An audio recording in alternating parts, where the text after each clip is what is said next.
Hi friends, welcome to my channel. Please subscribe my channel and share my channel. ఈరోజు చెల్లెలు చేసి చేపల పులుసు. ఇది దీనికి కారము ఉప్పు పట్టించి పెట్టినావు చేప ముక్కలకు, అంతేగా? చేపలకు అల్లము వెల్లుల్లి పేస్ట్, కారం ఉప్పు, ఉట్టి కారం ఉప్పుతో పాటు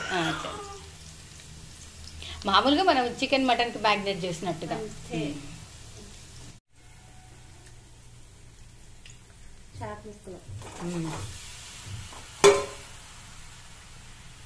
మ్యాగ్నేట్ చేసి పెట్టుకున్న చేప ముక్కలు మొత్తం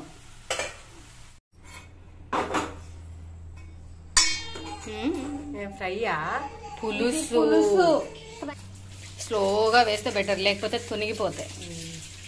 ఆ చేపల పులుసుకి ఏమైనా స్పెషల్ మసాలా అనుకున్నా, కానీ ఏం లేదు. కారము ఉప్పు అల్లం ఎల్లిగడ్డ పేస్ట్ వేసి వాటిని మొత్తం వాటికి అంతా రాసేసి ఒక 15-20 నిమిషాలు. చికెన్ మటన్ కి కనుక మనం మ్యాగ్నేట్ చేసి పెట్టుకుంటామా, అట్లా చేసి పెట్టింది.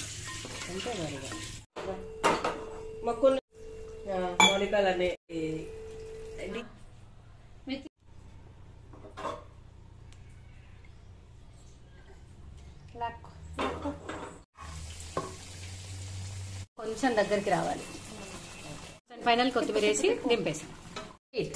చేపల పులుసు, సిస్టర్ చేసిన చేపల పులుసు from Eluru. Thank you friends. Please subscribe me and share my channel. Press bell icon. Thanks for watching my video. Thank you friends. Thanks a lot.